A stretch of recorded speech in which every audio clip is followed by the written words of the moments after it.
कक्षा नौवीं के हिंदी मीडियम के प्यारे बच्चों, आपका स्वागत है the great Aman Sahu sir के चैनल में। प्यारे बच्चों, आज हम पढ़ने वाले हैं गणित मंजरी कक्षा नौवीं का। आज हम पढ़ेंगे प्यारे बच्चों गणित मंजरी कक्षा नौवीं का अध्याय 5।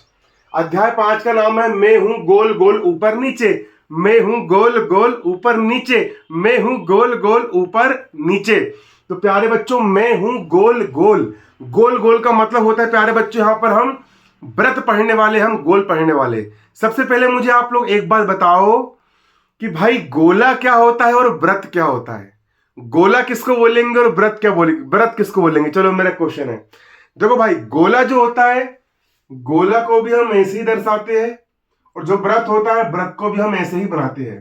तो गोला और व्रत में अंतर क्या हुआ? अब बताऊं क्या अंतर हुआ। जैसे कि जो फुटबॉल होती है, फुटबॉल गोला है, और जो रोटी होती है, जो सीडी होती है, जो डीवीडी होती है ना, जो पहिया होता है, चक्का होता है, वो व्रत है। क्यों?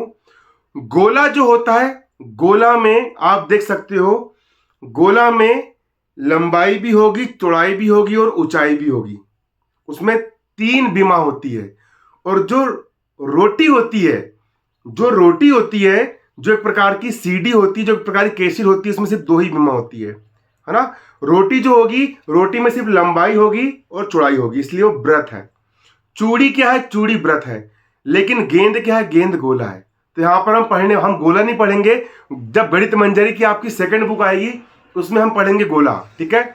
अभी हम पढ़ेंगे व्रत। प्यारे बच्चों, हम क्या पढ़ने वाले हैं? व्रत पढ़ने वाले हैं। व्रत क्या होता है? व्रत क्या होता है प्यारे बच्चों? तो सबसे पहले प्यारे बच्चों मैं आपके नोट्स भी बनवाऊंगा, है ना। आपके पूरे प्रॉपर नोट्स भी बनेंगे और आपको पूरा का पूरा पढ़ाया भी जाएगा। तो सबसे पहले आपको कॉपी में नोट करना है। सबसे पहले हम ये चैप्टर की शुरुआत कर रहे हैं। तो सबसे पहले आप यहां पर देखोगे भाई कि व्रत होता क्या है, व्रत कहते किसे, व्रत कहते किसे है। व्रत की परिभाषा कई बार पेपर में आपको 2 नंबर में पूछ ली जाती है, इसलिए परिभाषा आपको कॉपी में नोट भी करना है। जितना मैं यहाँ पर बोर्ड में आपको लिखवाऊंगा, आपको सिर्फ उतना ही नोट करना है, उसके अलावा आपको कुछ नहीं करना है, ठीक है ना। तो व्रत किसे कहते हैं? व्रत, व्रत किसी समतल पर, ठीक, ये हो गया समतल, किसी समतल पर, ये हो गया हमारा समतल। किसी समतल पर उन सभी बिंदुओं का समूह है। व्रत जो होता है किसी समतल पर उन सारे बिंदुओं का समूह है। ये बिंदु है, ये जो है ना पूरे बिंदु है, बहुत सारे, अरबों खरबों अनगिनत हजारों करोड़ों ये बिंदु है, ये बहुत सारे क्या है? बिंदु है। तो व्रत जो होता है किसी समतल पर, बोलो मेरे साथ, किसी समतल पर उन सारे बिंदुओं का समूह होता है, छोटे छोटे बिंदु, उन सभी बिंदुओं का समूह होता है। ये देखो कितने सारे बिंदु है, बहुत सारे बिंदु आपको यहां पर दिख रहे हैं।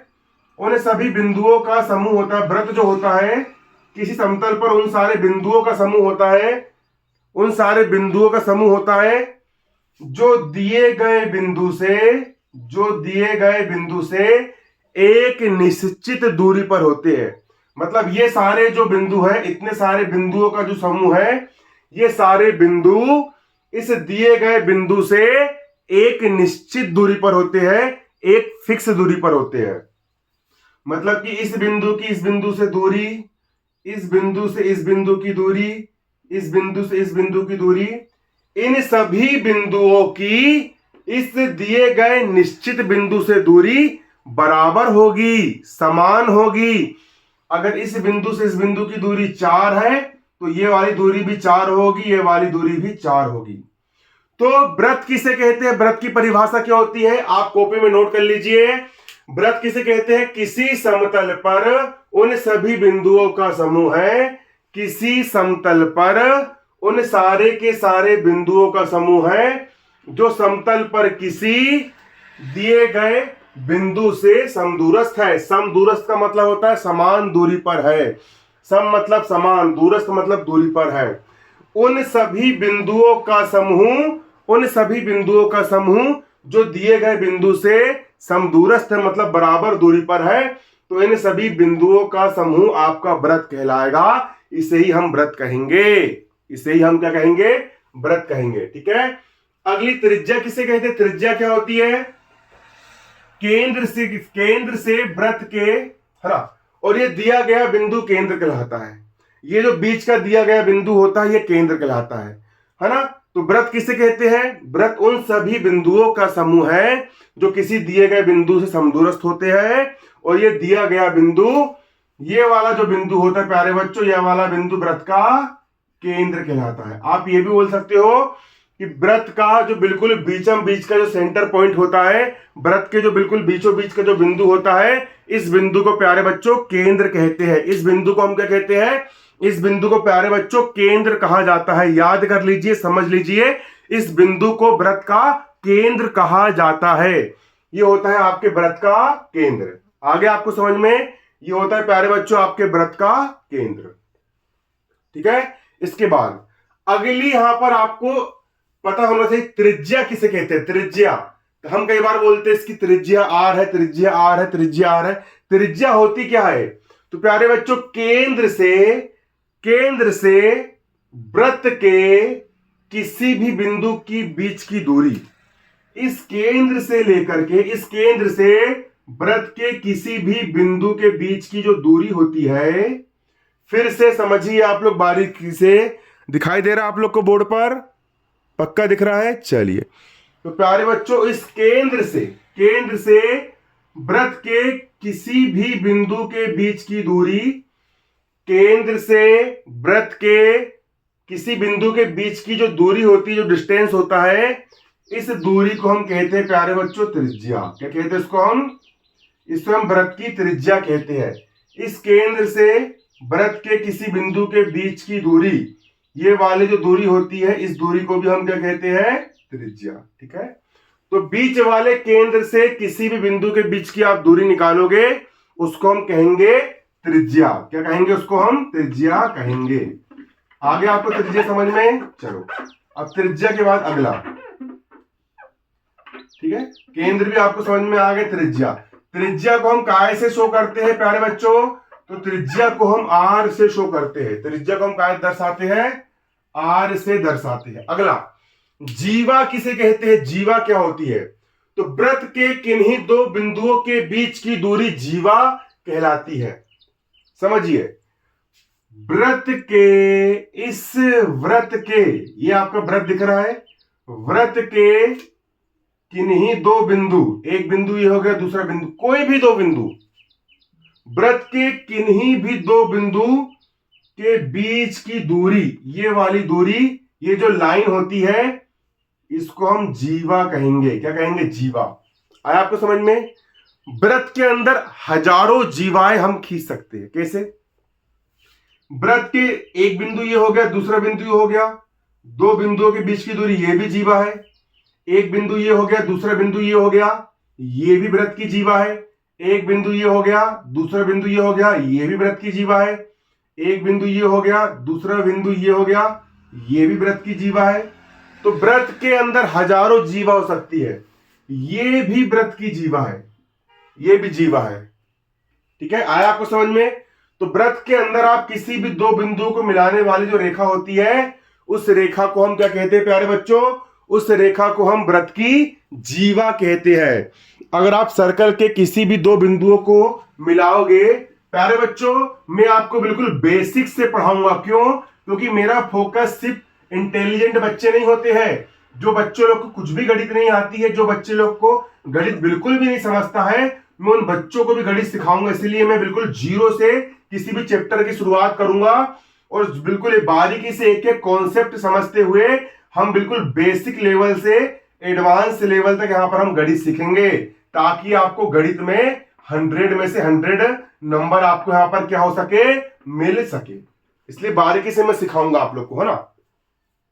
देखो, इंटेलिजेंट बच्चों को पढ़ाने वाले यूट्यूब पर लाखों करोड़ों शिक्षक है ना।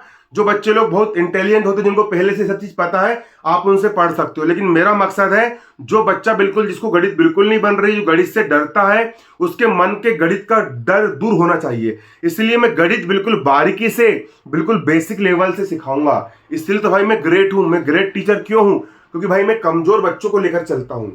जो बच्चों गणित बिल्कुल नहीं आती भाई, उनको मैं हीरो बनाऊंगा, उनको गणित में 100 में से 100 नंबर दिलाना मेरा लक्ष्य है कि भाई गणित हर बच्चे से बनना चाहिए।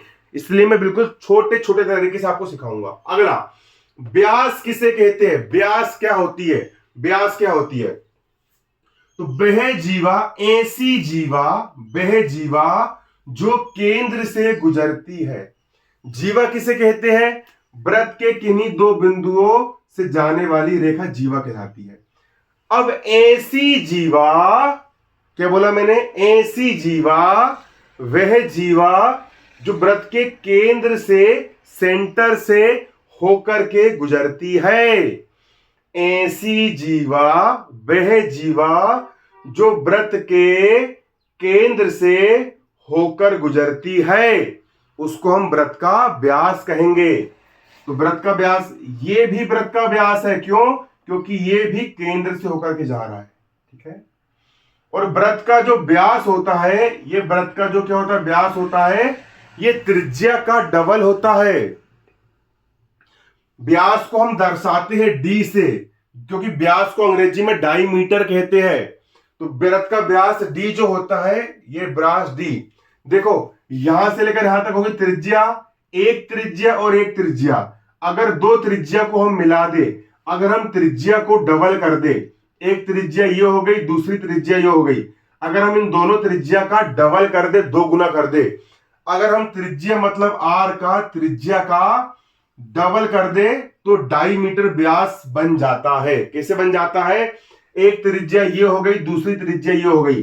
त्रिज्या का दो गुना, ये त्रिज्या और ये त्रिज्या, त्रिज्या का डबल, त्रिज्या का दो गुना। एक त्रिज्या ये हो गई, दूसरी त्रिज्या हो गई, त्रिज्या का डबल, त्रिज्या का दो गुना आपका व्यास कहलाता है। क्या कहलाता है? व्यास कहलाता है। एक त्रिज्या ये हो गई, दूसरी त्रिज्या ये हो गई, तो जो व्यास होता है ये त्रिज्या का डबल होता है। आया आपको समझ में? जो व्यास होता है त्रिज्या का दो गुना होता है। ठीक है प्यारे बच्चों, तो आज के इस वीडियो हमने यहाँ पर 4 कॉन्सेप्ट हमने सीखे। ठीक है भाई, तो अब इसकी प्लेलिस्ट आपको नीचे कमेंट बॉक्स में मिल जाएगी, उस प्लेलिस्ट में आप जाकर के देख लीजिएगा। इसके बाद आपको क्रम से वीडियो मिलेंगे। प्लेलिस्ट में आपको पूरे एक के बाद एक के बाद एक के बाद एक वीडियो मिलते चले जाएंगे। तो ठीक है प्यारे बच्चों, आज की क्लास कैसे लगी कमेंट करके आप लोग बताइए।